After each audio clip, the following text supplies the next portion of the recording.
Bismillahirrahmanirrahim. Assalamualaikum warahmatullahi wabarakatuh. Selamat pagi. Kita bertemu lagi dalam sesi sinkronus mata kuliah fisika dasar. Nah, di sini seperti biasa kita akan lakukan pembahasan soal-soal. Ada 3 soal mungkin yang terkait dengan fluida dinamis dan 1 soal yang terkait dengan termodinamika. Silakan, ada yang raise hand? Faul Nawaf atau kepencet?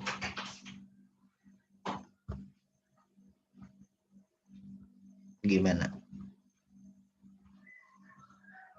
Nggak ada? Aku lanjutkan aja. Oke, kalau gitu kita mulai dari soal yang pertama.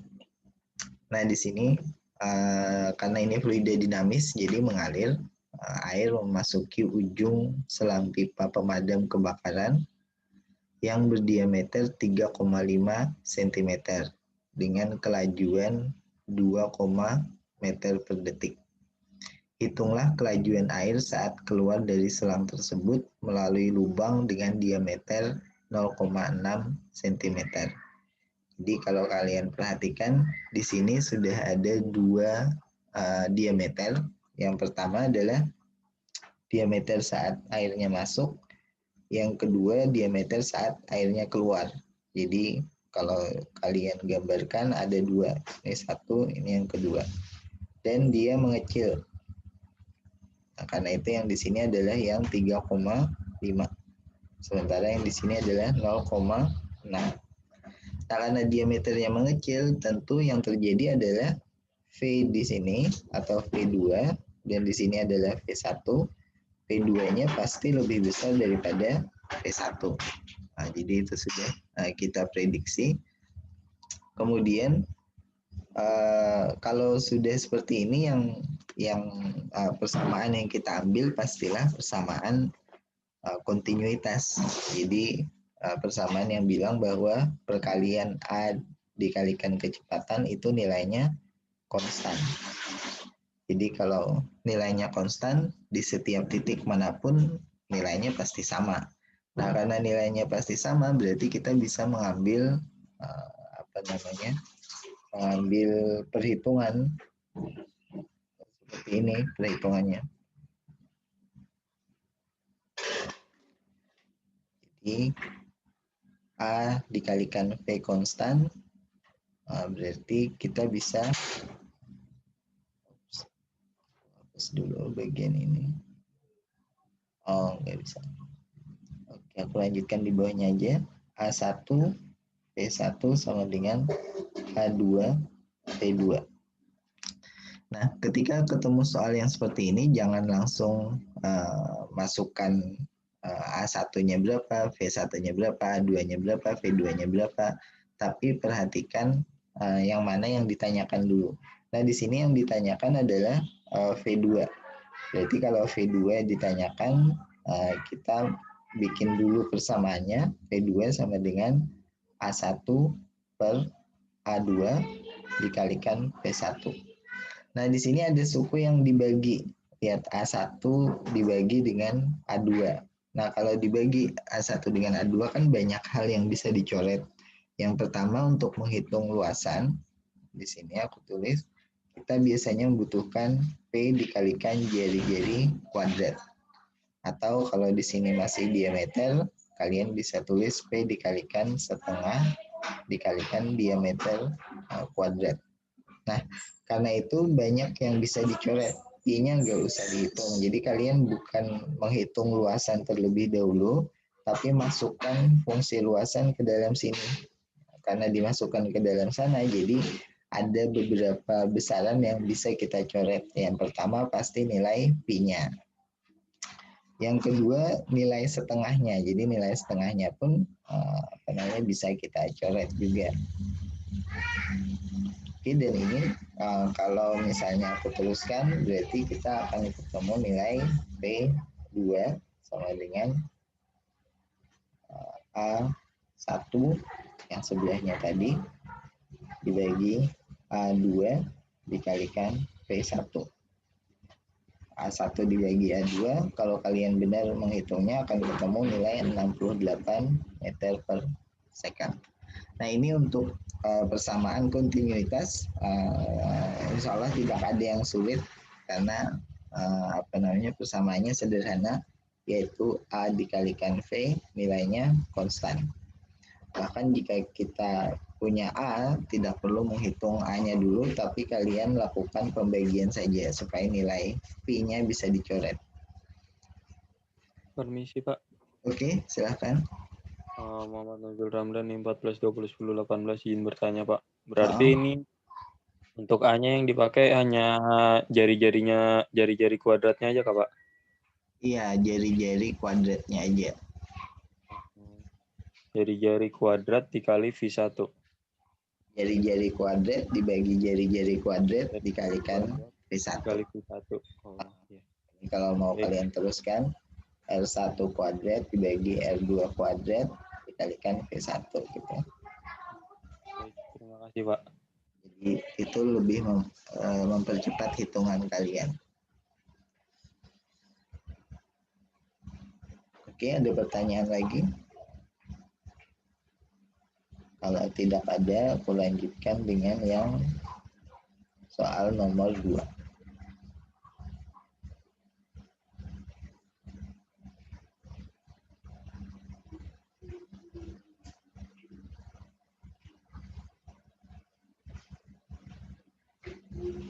Nah, soal yang nomor 2 ini terkait dengan mobil. Jadi yang namanya fluida tidak hanya cairan, tetapi juga udara. Dan mobil ketika melaju, pasti ada udara yang lewat di bagian samping, atas, bawah kan. Nah, untuk contoh soal yang ini dan kebanyakan contoh soal lain atau kebanyakan soal lain, itu yang dibahas hanya udara yang lewat di atas atau di bawah mobil. Udara yang di samping tidak dibahas. Jadi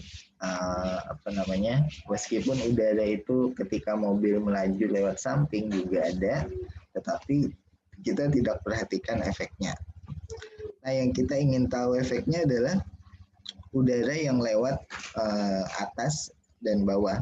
Jadi karena pengaruhnya kalau udara lewat atas dan bawah itu akan ada perbedaan tekanan. Nah, ini kita lihat pada contoh soal yang kedua.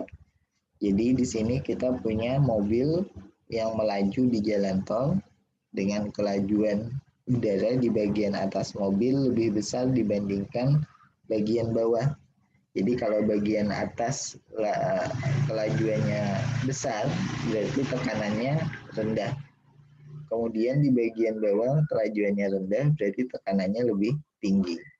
Sehingga karena di bawah tekanannya lebih tinggi, itu menimbulkan gaya angkat.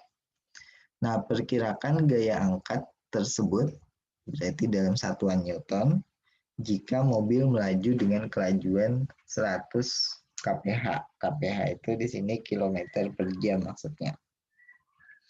Kemudian gunakan massa jenis udara sebesar 1,2 kg per meter kubik. Luasan mobil 6,0 meter persegi dan tinggi mobil 1,0. Nah, kenapa tingginya disebutkan ini untuk melihat selisih ketinggian kan. Jadi kalau kita ingat di hukum Bernoulli itu ada selisih ketinggiannya berapa. Asumsikan bahwa laju udara di bagian bawah mobil adalah 100 km per jam, sementara bagian atas 140 km per jam. Jadi kalau kalian gambar di sini, mungkin mobilnya cukup digambar dengan kotak sederhana saja. Jadi tidak perlu ribet menggambar mobilnya, misalnya seperti ini. Kemudian laju udara di bagian bawah mobil, misalnya mobilnya ke kiri ya. Laju udaranya berarti ke kanan. Di sini adalah V 100 kph, kilometer per jam maksudnya. Kemudian yang di atas adalah di sini P sama dengan 140 km per jam. Dan beda ketinggiannya D2 ini, atas dan bawah itu adalah 1 meter. Jadi kita punya perbedaan ketinggian 1 meter. Nah, di sini sudah jelas bahwa ada 2 titik yang ditinjau dan 2 titik ini memiliki kelajuan yang berbeda, fluidanya, ketinggiannya berbeda, dan punya densitasnya tentu sama gitu. Nah, yang ditanyakan adalah perkirakan gaya angkat. Jadi yang ditanyakan adalah F, bukan P ya. Jadi yang ditanyakan adalah gaya. F-nya sama dengan berapa. Nah, kita ingat antara gaya dengan tekanan itu kan dihubungkan dengan persamaan ini. Jadi F per A itu sama dengan P. Nah, P inilah yang masuk di persamaan Bernoulli. Jadi kalau persamaan Bernoulli kita punya P sama dengan P sama dengan P ditambah rho G Y ketinggiannya ditambah lagi setengah rho V kuadrat itu nilainya konstan. Artinya nilainya akan selalu sama di titik manapun. Nah, biasanya soal yang kalian bahas itu adalah aliran air. Misalnya kayak gini kan. Ada aliran air ke sini gitu. Ketinggiannya berbeda, diameternya berbeda, tekanannya berbeda. Kalau di sini kita tidak menggunakan contoh soal seperti ini, tetapi kita gunakan mobil yang sedang melaju. Nah, ini cukup berbeda tapi prinsipnya sama. Di sini kita punya dua titik yang ditinjau, sama halnya seperti ini, ada 2 titik yang ditinjau, biasanya aliran yang masuk sama aliran yang keluar. Jadi jangan heran kalau nanti misalnya ada soal-soal yang seperti ini. Jadi soalnya tidak hanya aliran air tetapi juga aliran fluida lain seperti udara yang melewati satu benda. Nah, dalam hal ini benda yang dimaksud adalah mobil. Dan seperti tadi untuk persamaan Bernoulli-nya, nah ini hapus dulu. Jadi untuk persamaan Bernoulli yang dimaksud adalah kita punya nilai P di bagian atas, misalnya aku tulis AT, ini untuk P atas, itu ditambah rho G, ini Y di atasnya, AT juga, ditambah setengah rho, kemudian V kuadrat, V yang di mana? Yaitu kecepatan udara di bagian atas. Nah, ini sama nilainya dengan P di bawah, B saja, ditambah rho G Y yang bawah, kemudian ditambah lagi setengah rho V kuadrat yang bawah. Dan karena nilainya antara sisi kiri dan sisi kanan sama, berarti kita bisa cari selisih tekanannya. Jangan lupa kan kita ingin menghitung gaya angkat antara atas dan bawah ini. Makanya kita punya di sini tekanan atas dan tekanan bawah. Dan tekanan atas dan bawah itu ya sama persis seperti kalau misalnya kita gambar ini mobilnya, ini ada tekanan bawah naik ke atas, ini ada tekanan dari dari atasnya.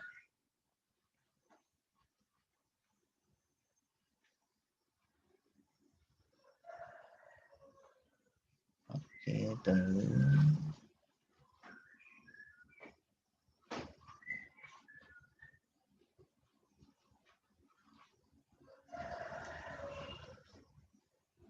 Ini tekanan atas, ini tekanan bawah. Nah, jadi P atas itu yang ada di P bawah ini yang di sini, sama ini yang P atas. Jadi dua-duanya akan saling mengurangkan. Nah, kita bisa pindahkan P ini ke salah satu sisi saja, sehingga nanti adalah delta P, artinya P-nya dikurangkan, P atas dikurangi PB, kemudian sisi yang lain adalah sisanya. Jadi kita punya rho GY di sini, rho GY atas dan rho GY bawah, dan kalau kita ambil misalnya rho GY bawah itu nilainya adalah 0, titik ini adalah 0, sementara titik ini adalah 1 meter, berarti kita punya persamaan yang lebih sederhana, karena di sini kan nilainya 0, jadi Y bawah nilainya 0, sehingga kita punya rho GY atas dikurangi rho GY bawah, hingga di sini cuma ada rho GY atas. Kemudian ditambahkan ini sisanya adalah yang ini. Jadi setengah ditambah, ya aku tulis aja setengah rho V bawah, ini kuadrat, dikurangi setengah, bukan bawah ya, ini atas, rho V atas dikurangi setengah rho V kuadrat bawah. Nah ini karena nilai bawahnya dan nilai atasnya, kecepatannya maksudnya itu berbeda. Dan ingat kita ambil koordinat yang kita tentukan sendiri, yaitu apa? Ketinggian 0 ada di bagian bawah ini, dan 1 meter itu di bagian atas.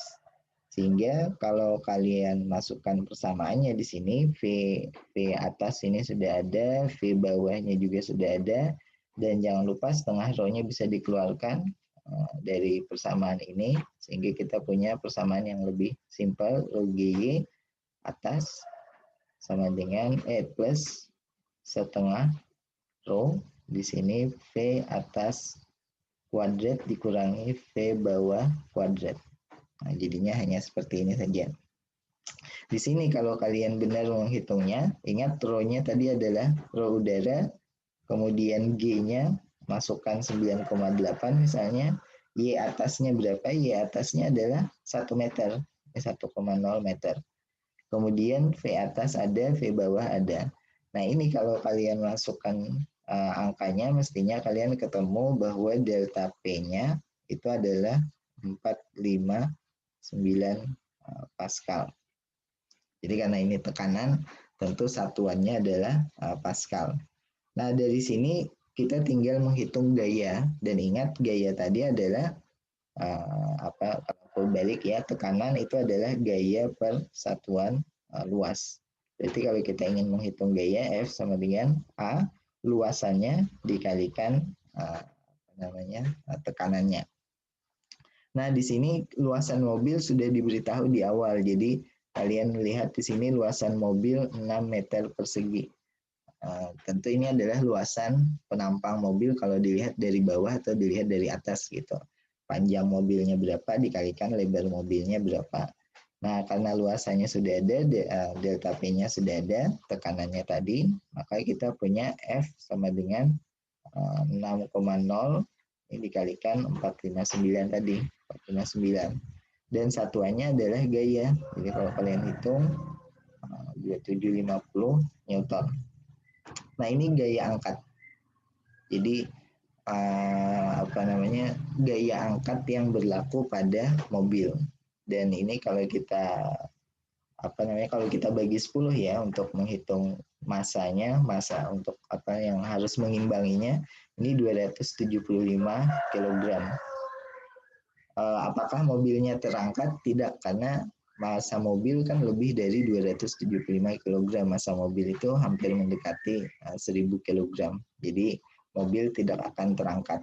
Nah, tapi untuk kasus mobil tertentu, misalnya F1, Ferrari, segala macam, itu kan mereka ringan. Jadi butuh sirip biasanya untuk menekan mobilnya saat melaju kencang. Karena gaya angkatnya tadi lumayan besar di sini, yaitu 2750 Newton.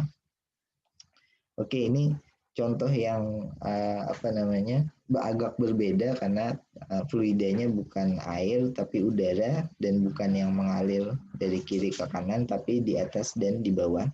Nah, kalau nanti ada soal seperti ini, aku harap kalian tidak bingung lagi menerapkan persamaan Bernoulli.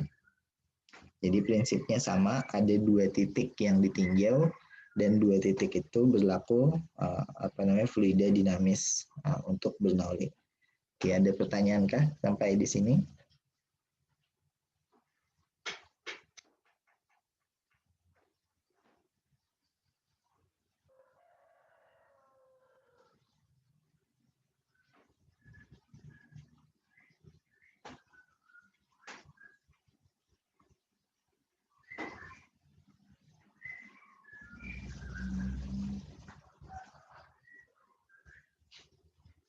Tidak ada? Oke, kalau tidak ada, aku lanjutkan ke soal yang nomor 3.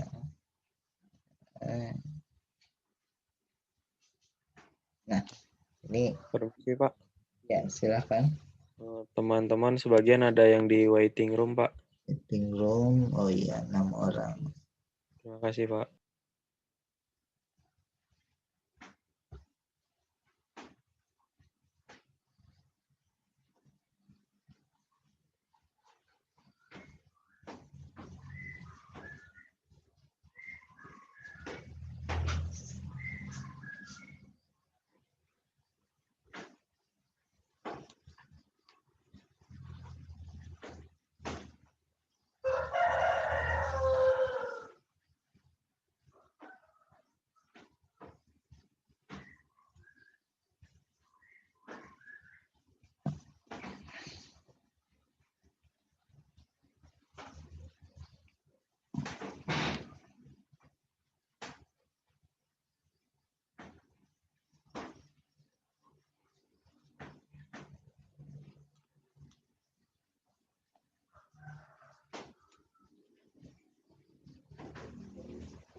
Oke, kita lanjutkan dengan soal yang ketiga.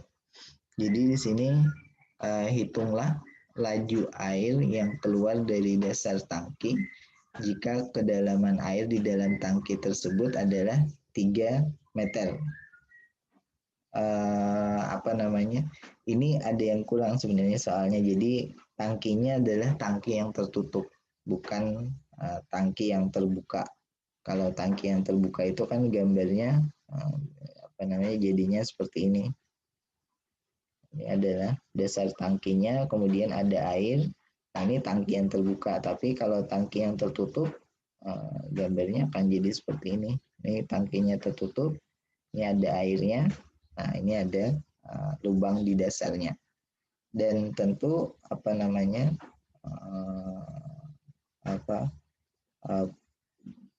keluarnya air akan berbeda karena yang satu adalah tertutup. Nah, bagaimana kita menyelesaikan kasus yang seperti ini? Jadi kalian lihat di sini persamaan Bernoulli tentu bisa dipakai karena di sini kita punya kita punya 2 titik yang ditinjau. Yang pertama adalah titik bagian atas sini, yang kedua adalah titik bagian sini. Dan persamaan kontinuitas juga bisa kalian pakai. Jadi kita punya 2 luasan yang ditinjau, yaitu luasan yang bagian atas sama luasan yang kecil bagian bawah. Jadi luasan yang bagian atas itu maksudnya luas permukaan airnya ya, bukan luasan tangki yang tertutupnya bukan, tapi luas permukaan airnya tentu sama dengan luasan tangki yang tertutup. Nah, ada 2 persamaan yang bisa kalian pakai dan memang itu persamaannya fluida dinamis. Yang pertama tadi adalah persamaan Bernoulli. Jadi kalau aku tulis di sini persamaan Bernoulli adalah P tekanan yang di atas, ini yang top, maksudnya yang di bagian atas ini, tekanannya berapa, itu ditambah dengan rho G, ketinggiannya berapa, yang bagian top atas tadi, ditambah dengan setengah rho V bagian atas dikuadratkan. Jadi kelajuan turunnya air di bagian atas itu berapa? Itu nilainya sama dengan, ini aku tulis aja di bawah, yaitu P lubang, yaitu lubang yang di bawah ya, L aja aku tulis, ditambah rho G Y lubang yang di bawah, ditambah setengah rho V kuadrat lubang. Jadi di sini kita menggunakan persamaan Bernoulli untuk 2 titik, tetapi di dalam tangki dan di bagian dasar tangki yang ada airnya keluar. Jadi di sini airnya keluar, sementara di sini airnya akan turun. Nah, karena lubangnya ini di bagian dasar tangki ada 2 nih mungkin yang harus kita perhatikan. Pertama di sini adalah tangkinya tertutup bagian atas. Yang kedua adalah lubang di dasar tangki. Nah, itu jauh lebih kecil daripada diameter tangkinya. Biasanya kan seperti itu selalu. Jadi lubangnya sih kecil aja, sepipa PDAM. Biasanya gitu kan kalau tandon. Kemudian lebar diameter tandonnya cukup besar. Dan ini berarti berlaku lubang yang di bagian dasarnya ini itu jauh lebih kecil dari diameter tangkinya. Nah, persamaan yang pertama adalah persamaan Bernoulli, persamaan yang kedua adalah persamaan kontinuitas. Nah, di sini aku tulis PK.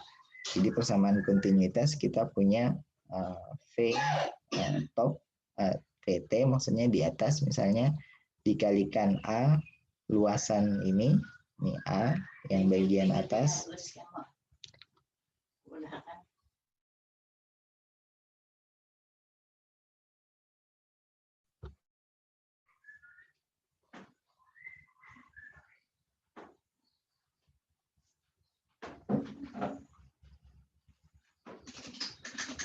dulu sebentar. Nah, balik lagi, ini VT dikalikan AT yang bagian atas, kemudian sama dengan yang bagian bawah yaitu dasarnya. Jadi bukan ini ya, bukan ini yang kita maksud, tetapi lubang tempat keluar airnya.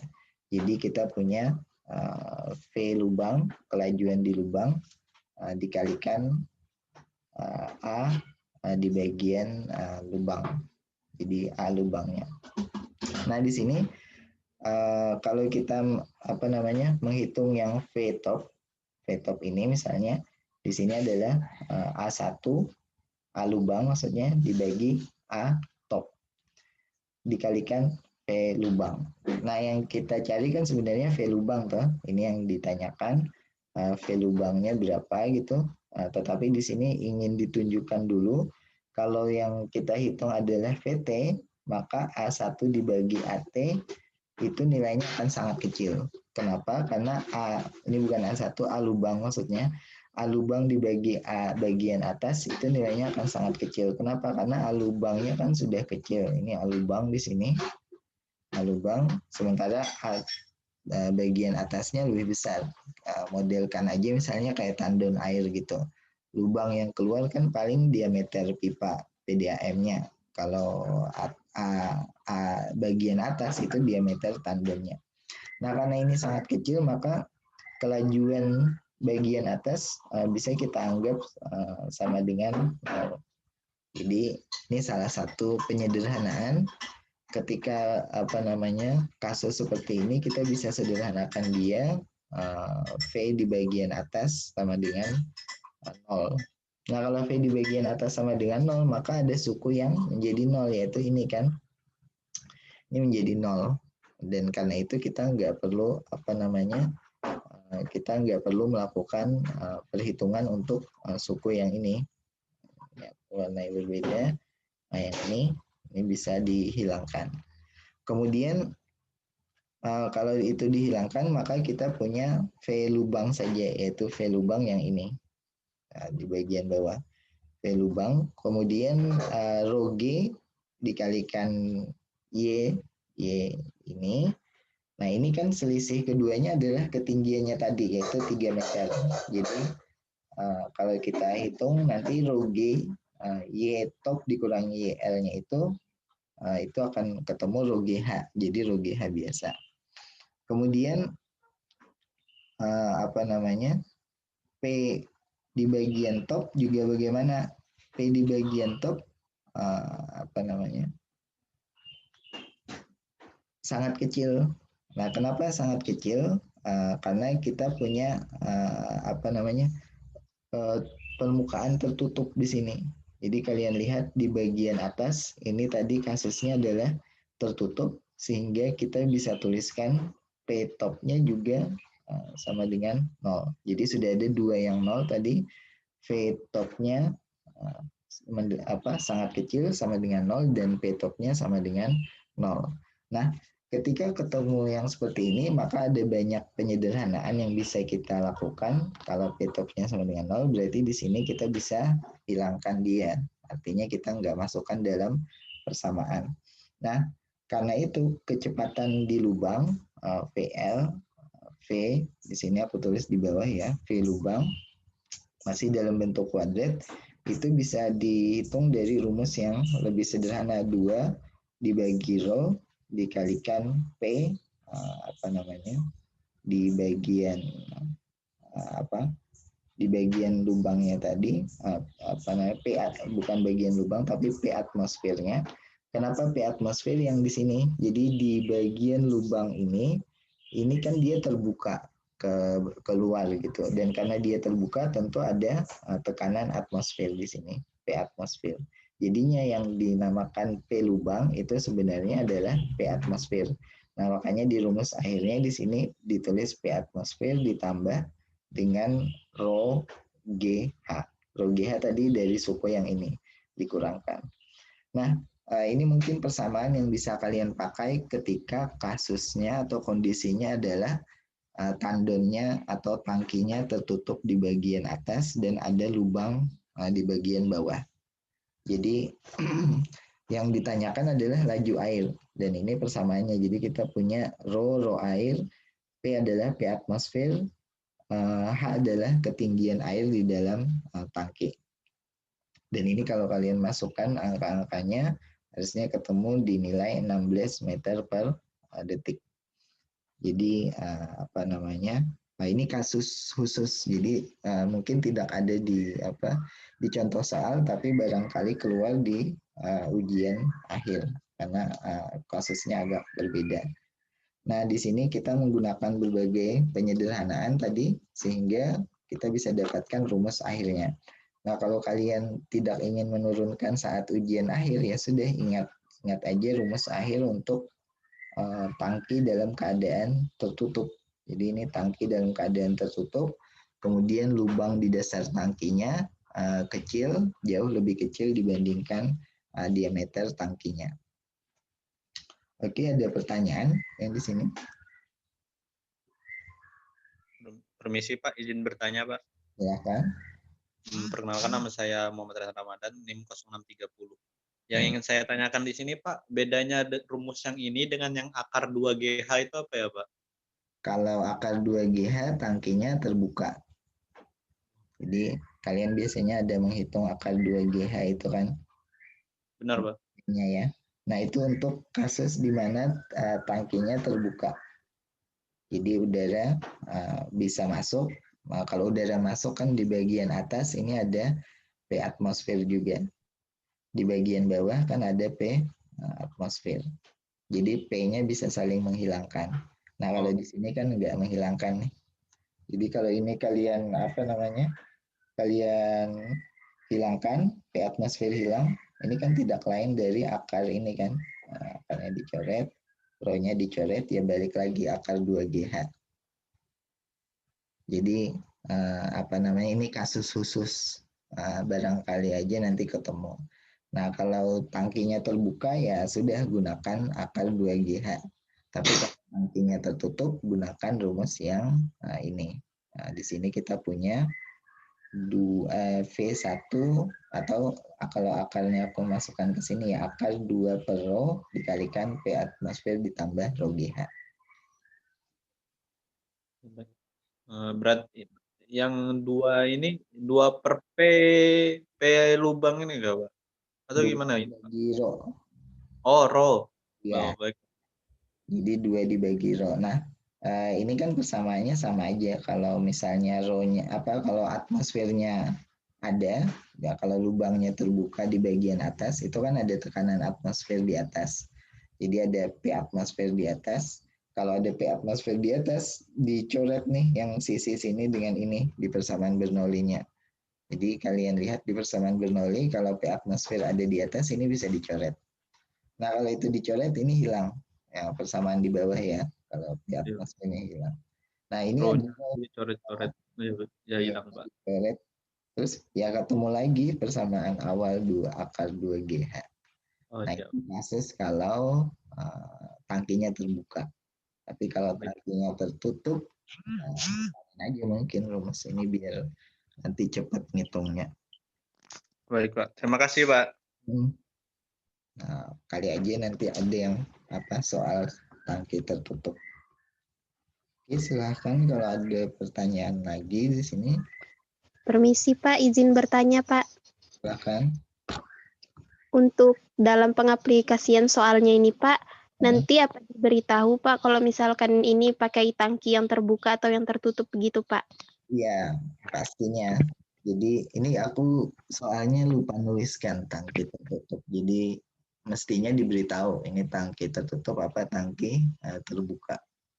Jadi kalau kalian ketemu tangkinya nggak diberitahu bagian atas terbuka atau tertutup, tanyain aja ini terbuka atau tertutup gitu. Atau tulis aja di jawaban asumsi yang kalian pilih. Kalau asumsi kalian pilih tangki terbuka, ya sudah gunakan akar 2GH. Dan itu lebih mempermudah hitungan kan. Jadi kalau tidak disebutkan ya tulis di penyelesaiannya bahwa kalian mengasumsikan tangkinya terbuka karena nggak diberitahu di soal gitu. Misalkan kelupaan ya. Nah biasanya kalau kita ingin yang tertutup pasti diberitahu nanti ini tangkinya tertutup di bagian atas gitu.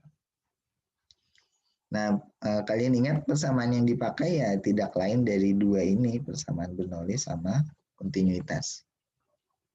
Jadi tidak jauh dari dua itu.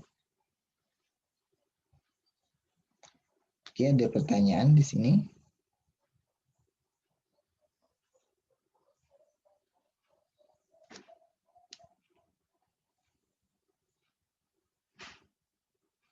Tidak ada. Kalau tidak ada, aku lanjutkan dengan soal yang keempat. Jadi ini masuk ke pembahasan termodinamika atau kalor. Tunggu aku bukakan ini dulu.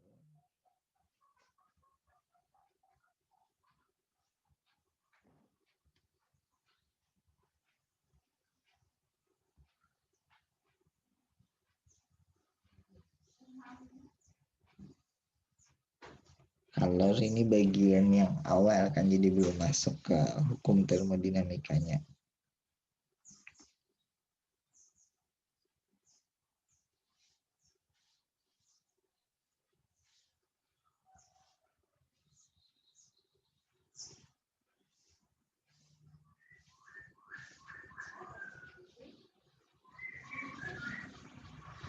Ini kita tunggu aku buka.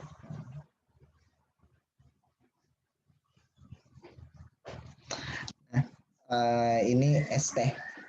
Jadi contoh soal yang terkait dengan berapakah jumlah es yang harus ditambahkan. Jadi mungkin lagi ada pesta karena air tehnya banyak sekali, yaitu 2 kg air teh. Itu keliru, itu otomatis dari Microsoft-nya, jadi ngubah itu air teh maksudnya. Hitunglah berapa jumlah es yang harus ditambahkan pada 2 kg air teh. Jadi pada suhu 95 derajat Celcius untuk mendinginkannya menjadi 5 derajat Celcius.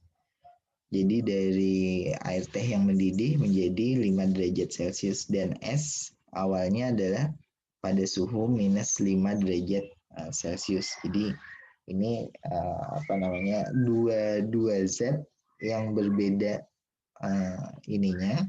kalor jenisnya ini dicampurkan dan ditanyakan berapa jumlah esnya supaya temperatur setimbangnya adalah 5 derajat Celcius.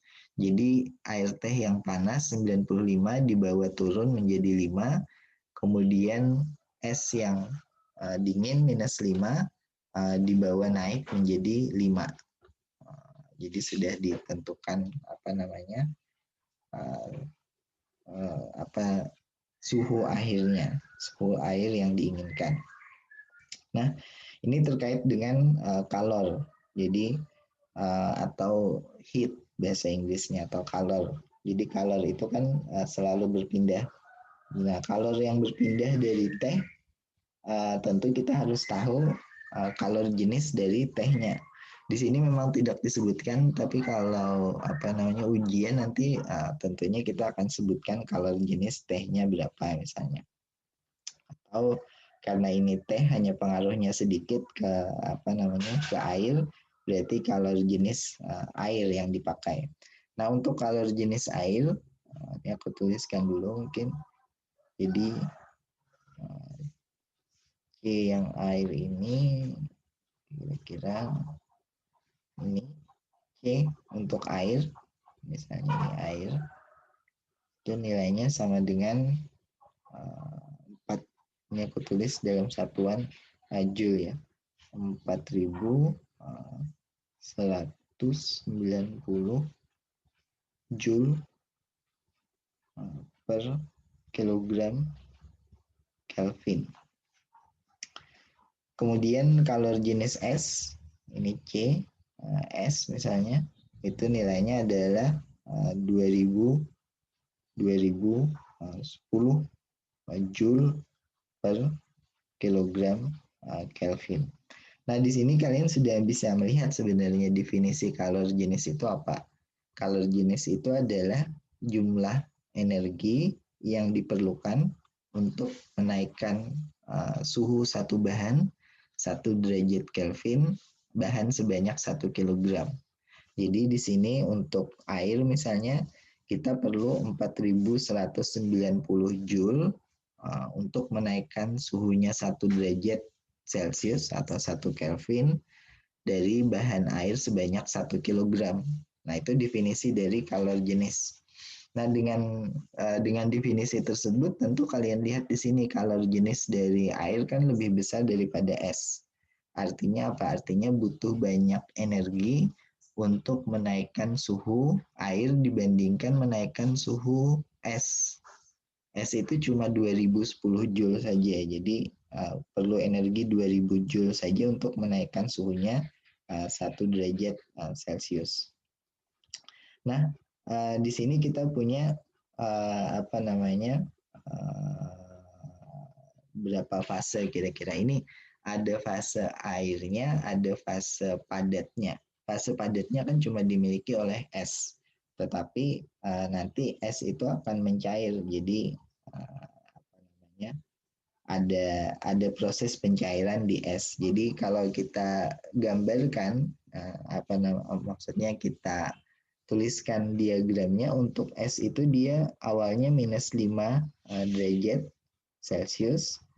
Dari minus 5 dia ke 0 derajat Celcius. Ya, dari 0 dia akan mencair ke 5 derajat Celcius. Jadi di sini ada proses pencairan atau melting. Sementara di sini proses perubahan suhu, tapi dia masih padat. Jadi tidak ada perubahan fase. Nah, ini akan berpengaruh dalam hitungan kita. Jadi untuk es, ini kalau aku tuliskan di bagian atas, ini untuk es, ini perubahannya. Nah, tetapi untuk air, ini untuk air teh tadi, dia dari 95 derajat Celcius itu tidak berubah fase, tetap dalam keadaan cair ke 5 derajat Celcius. Ini kan yang diinginkan. Jadi untuk air kita punya tidak ada perubahan fase. Nah, mungkin kita hitung dulu untuk airnya. Jadi ada kalor yang ditransfer dari air tehnya tadi yang panas sehingga dia mendingin menjadi 5 derajat Celcius. Jadi kalau dia mendingin berarti ada kalor yang dipindahkan keluar. Ini dipindahkan keluarnya kemana? Ke lingkungannya tadi yang ada esnya tadi. Jadi kita punya katakanlah misalnya ini gelas, kemudian ini ada esnya, kotak-kotak seperti ini. Nah, kalor yang ada di air, di bagian air ini dipindahkan ke ke esnya. Jadi keluar dari air. Nah, karena keluar dari air, maka kita akan menduga bahwa nilai kalornya yang air itu akan minus karena dia berkurang. Jadi kalau aku tuliskan persamaannya di sini Q sama dengan massa dari tehnya 2 kg air tehnya tadi dikalikan kalor jenis untuk air tehnya tadi dikalikan dengan perubahan suhunya.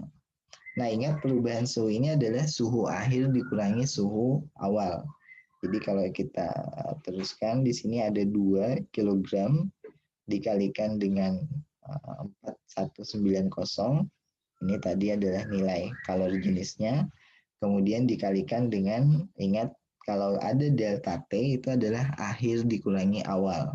Jadi kalau kalian melihat delta, selalu nilai akhirnya dikurangi nilai awal. Nah, nilai akhirnya di sini adalah 5. Karena itu kan yang diinginkan tadi. Lihat di bagian air di sini 5 dikurangi 95. Nah, otomatis sudah negatif kan. Jadi dugaan kita tadi benar karena ini kalornya dilepaskan keluar, maka Q-nya adalah negatif. Ini kalau kalian hitung adalah 754 kemudian 1000. Jadi ada 754.700 minus 754.000 dan yang keluar adalah kalor dalam bentuk joule-nya tadi. Nah, energi sebenarnya dia satuan energi. Jadi kalor yang dipindahkan itu ya tidak lain energi yang dipindahkan. Jadi minus berarti dia keluar dari air kemana? Ke S-nya tadi berarti. Tapi kan ini maksudnya keluar itu ke lingkungan. Jadi S-nya nanti juga kita hitung kalor yang keluar sampai ke lingkungan. Nah, kemudian S-nya tadi, ini kalau air sudah kita hitung Q air, tambahkan mungkin ini Q air. Nah, untuk QS-nya ada 2 tahap. Yang pertama adalah pada saat dia ke 0, kemudian pada saat dari 0 ke 5 derajat. Nah, di sini memang S itu kan mencairnya bukan di suhu 0-nya tetapi di suhu 5 derajatnya. Jadi pada saat 0 derajat itu masih beku, masih padat. Jadi kita akan menghitung 2 kalor dari S. Yang pertama adalah penurunan suhu S. Yang kedua adalah kalor yang dari S yang mencair tadi. Nah, di sini kita ada aku tuliskan berurutan aja ya. Kalau QA itu adalah air, kemudian ini adalah yang S dulu. Kemudian QS ada beberapa tahapan tadi. Yang pertama adalah saat dia berubah suhunya, berarti M sama massa S-nya. Ini yang ditanyakan, jumlah S yang harus ditambahkan. Jadi massa S-nya ini yang ditanyakan. Kemudian C-nya adalah C dari S, bukan C air ya. Ini C dari S, yaitu 2010 tadi.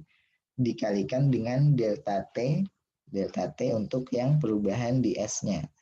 Nah, delta T untuk perubahan di S-nya adalah, ini aku tulis lagi, dikalikan 2010, dikalikan delta T yang perubahan S-nya, ini berarti yang tahap awal, yaitu yang ini.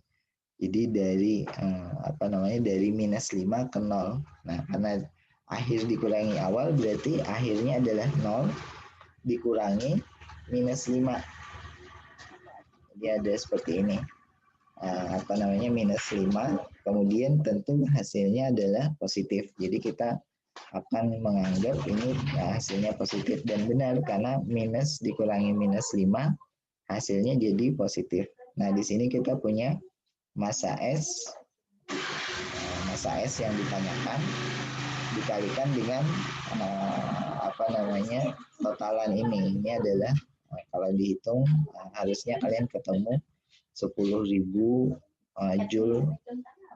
Ini 10.000 joule per kilogram.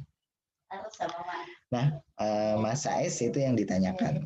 Nah, kemudian kalor yang lain adalah kalor untuk cairnya. Jadi pada saat dia mencair.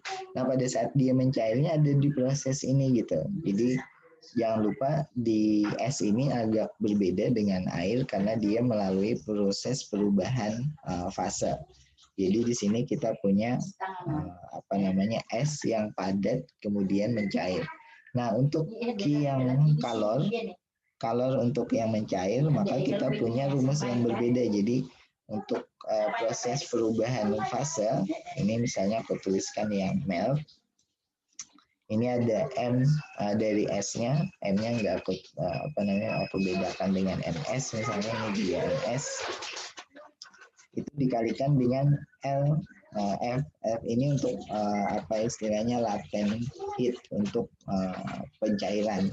Jadi ini satu konstanta dan RF nilainya di sini adalah kalau aku tuliskan di bawah sini adalah 3,34 dikalikan 10 pangkat 5 Joule per kilogram dikalikan dengan MS.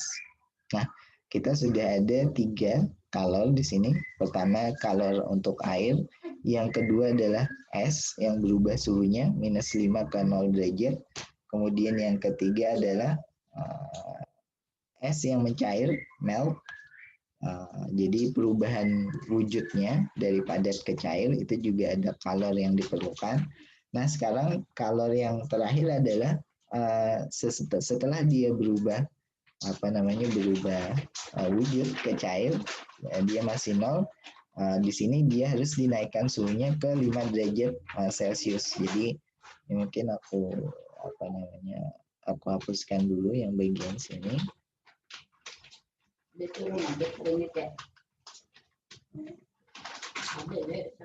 Nah, jadi kita punya Q air, kita punya Q es, kita punya Q melt, dan yang terakhir adalah kita punya Q pada saat sudah esnya mencair. Jadi Q air es, mungkin aku tulis kayak gini aja, air es, yaitu dari 0 ke 5. Nah, Q air es dari 0 ke 5, tentu kalor jenisnya adalah kalor jenis air.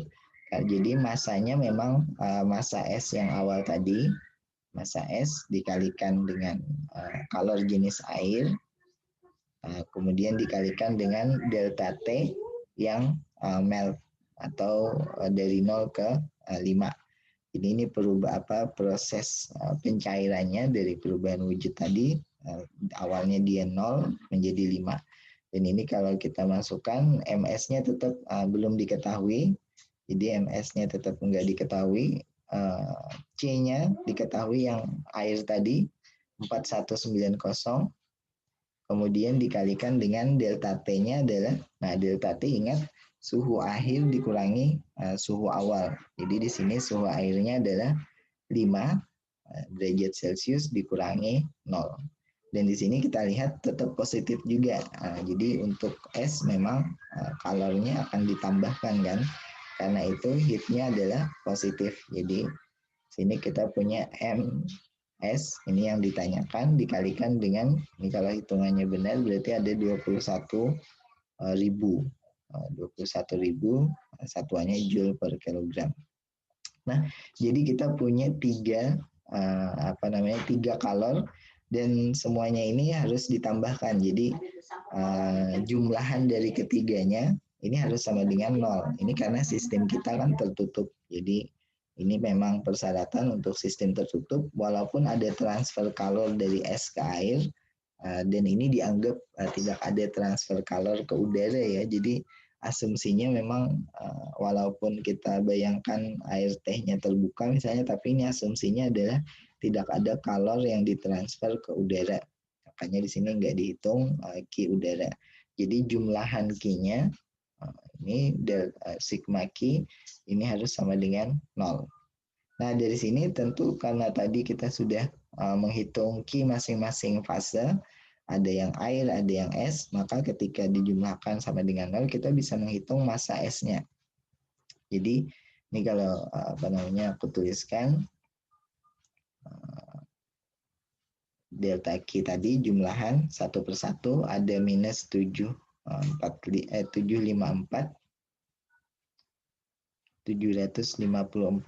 ribu Joule kemudian ditambahkan dengan massa S dikalikan tadi 10.000 Joule, kemudian ditambahkan lagi massa S dikalikan 334 Joule, 3,34 ya tadi tulisannya, ini ditulis 334.000 ditambahkan dengan massa S dikalikan dengan yang 21.000 yang atas tadi. Nah, ini kan lihat ada massa S di sini, ada massa S, dan ini bisa dikeluarkan, dan jangan lupa ini nilainya sama dengan 0. Dan karena nilainya sama dengan 0, kita bisa pindahkan ini ke sebelahnya, kemudian tinggal dicari aja massa S-nya berapa. Dan kalau kalian benar menghitung, massa S-nya harusnya adalah 2,1 kg. Jadi jumlah airnya adalah 2 kg, massa es yang harus ditambahkan adalah 2,1 kg supaya suhu air tehnya yang 95 derajat itu berubah menjadi 5 derajat. Jadi di sini cukup banyak karena hampir melebihi massa air kan yang ditambahkan. Nah, prosesnya mungkin agak panjang, tapi yang harus kalian perhatikan adalah perubahan fasenya. Jadi kalornya dihitung di setiap perubahan fasenya. Di sini dari es turun suhunya, kemudian melting, kemudian perubahan suhu dari es yang sudah mulai mencair tadi. Oke, ada pertanyaan kah sampai di sini? Dan persamaan umum yang kita gunakan sebenarnya sederhana, yaitu delta Q sama dengan 0. Proses transfer kalor. Oke, ada pertanyaan? Tidak ada.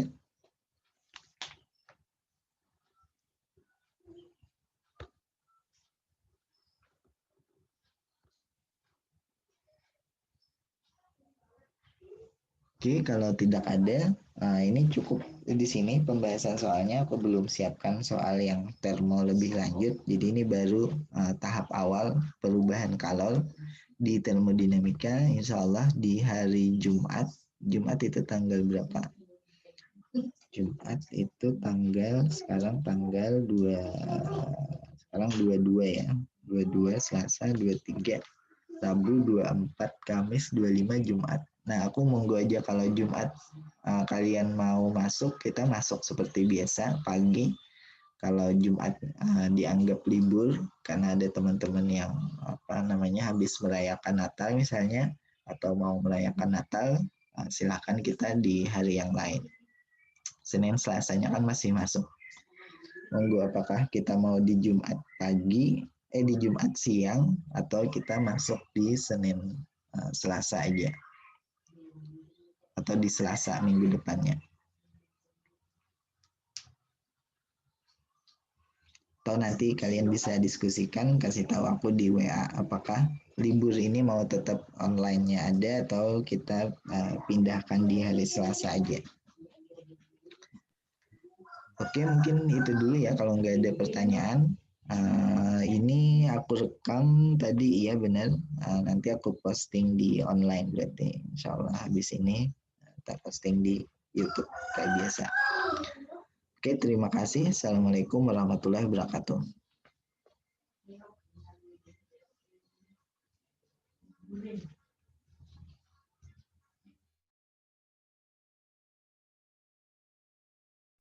Waalaikumsalam. Terima kasih, Pak. Yuk, aku tutup ya Zoom-nya. Permisi, Pak. Ya. Yuk. Terima kasih, Pak. Izin Pak. Silakan. Pak, kan saya Muhammad Nuzul Ramdan nih 14 20 10 18. Nah, kemarin Pak pas di Quiz Week 12 itu saya salah mengirimkan file, Pak. Saya malah ngirim file Quiz Week 11, Pak. Itu gimana, Pak ya? Kemarin saya sudah chat Bapak di Moodle. Ke email aja berarti yang file yang benar. Oh, kirim ke email Bapak ya? Biar Gus ya.